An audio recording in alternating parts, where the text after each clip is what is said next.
Welcome to Writing Rule with Allie. I'm Allie, and this is episode number 21, Toilet Alternatives Part 1. Do you know how to reduce the smells coming from an outhouse? What happens when the hole under the outhouse gets full?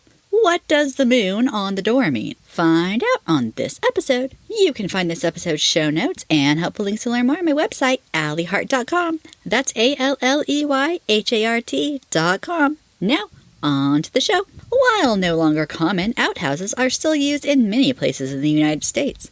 They can be found in camping areas, Amish farms, older farms, historical sites, and more.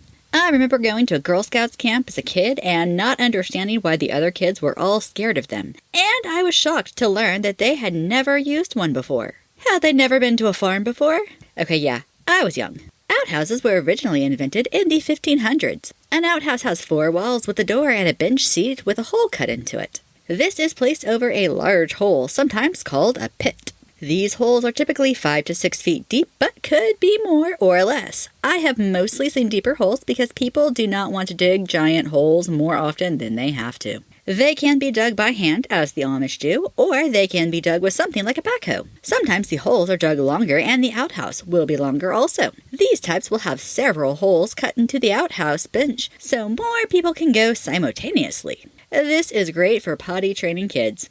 I have seen boards cut with smaller holes to go over the larger hole in the bench so that the kids do not fall in the hole when they are small. Most homes only had 1 outhouse, but schools, hotels, and general stores would put 2 outhouses out with a sun, star, or moon cut into the door. The sun or star was the sign for the men's outhouse, and the moon was the sign for the women's outhouse. Things your character will need to think about when placing an outhouse are being downhill of the well, and if humanly possible, being downwind of the home or business, and not putting the hole where there is a divot in the ground that indicates it might fill with rainwater. Another thing is most outhouses were built 50 to 150 feet away from the home. Your character will want to pick somewhere that is sensible walking distance from the building.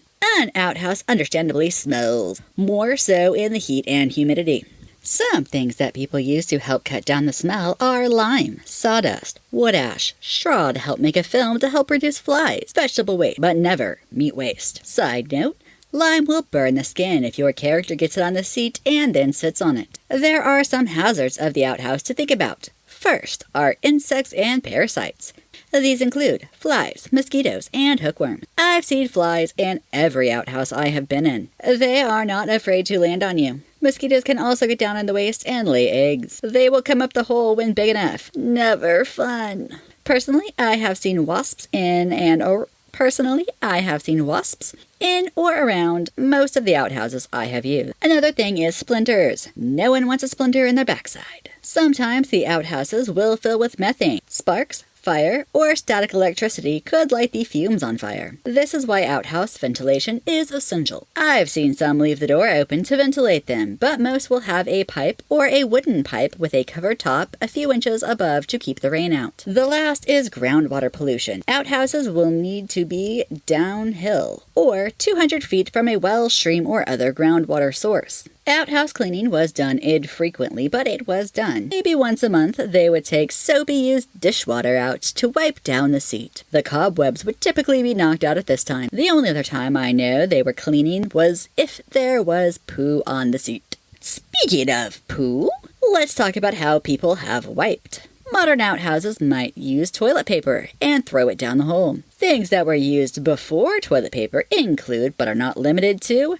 rags, leaves, a bucket of water and a sponge, pulp paper, pages torn from catalogs, corn cobs, and other plant materials. There was usually a rag for each individual in the home, but that was not always the case. As for the sponge, it was shared with everyone who used the outhouse. It was uncommon to wipe after urinating at the time, and they practiced what we call here as drip drying. Now, I'm sure you're wondering what happens when the hole gets full. Okay, maybe you weren't, but now you are. After a time, usually a few years, the hole will fill up. There are 2 options to deal with this. 1, clean it out and use the waste as fertilizer, or get rid of it. I have moved buckets from this before, and it is disgusting. I feel nauseous just talking about it. The other way was to pick up the outhouse and fill the hole the rest of the way in with dirt. Maybe with the dirt you saved when you dug it, but likely with the dirt coming from the next hole. The reason? Because the outhouse will need to be moved to a new hole, so your character will have a place to go. Digging a hole is a physically demanding process. Your character must decide between the physically challenging process of digging a deep hole or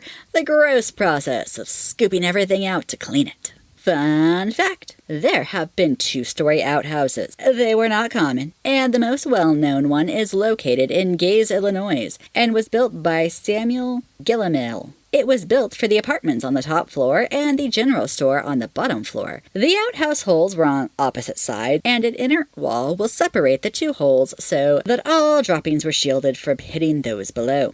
Now for everyone's favorite part. What could possibly go wrong? Well, let me tell you. Likely to go wrong. The outhouse reeks. This is always true, and becoming sick from the smell when a woman is pregnant is very common. Likely to go wrong. Your character left the door to the outhouse open. When they came back, there's an animal inside. Here in Tornado Alley, this would likely be a raccoon, possum, or a skunk. You will need to pick something native to the area where your story is taking place. Also likely to go wrong, a fly or mosquito that has been in the hole flies up the hole and lands on your character as they're doing their business. This is gross, and no one wants mosquito bites in their underwear regions. Possible to go wrong. Some teenager decides to play a prank on your character and knocks the outhouse over while they're inside, or blocks the door so they can't get out. This is never fun for the person inside, and being trapped can cause a person to panic. Possible to go wrong. Someone comes to visit your character, or your character is the one visiting, and has no idea how the outhouse works. They might not know what the rag or sponge is for. Unlikely to go wrong. Your character placed the outhouse too close to the well and contaminated the well water. This will cause bacterial illness in anyone who drinks the water. Signs could be diarrhea, fever, nausea, vomiting, fatigue, and more depending on the type of illness they get. Also unlikely to go wrong, your character cleans out the whole of the outhouse. While taking the waste out, they get hookworms, E. coli, or hepatitis. The era you are writing will determine if antibiotics or other treatments are available. Improbable, but technically still in the realm of possibilities. The outhouse fills with methane gas, and your character walks in carrying a lantern or maybe smoking a cigarette and lights the gas on fire, causing an explosion. They could have singed hair, or it could be a full explosion that ends in injury or death. Also improbable, but technically still in the realm of possibilities. Your character uses an old outhouse and gets several splinters in their backside. When they stand, it looks like they sat on a wooden cactus. This sounds painful, especially when they go to sit down again. Thanks for listening. Subscribe and follow for more episodes. A new episode comes out every Monday. Until then, happy wordsmithing.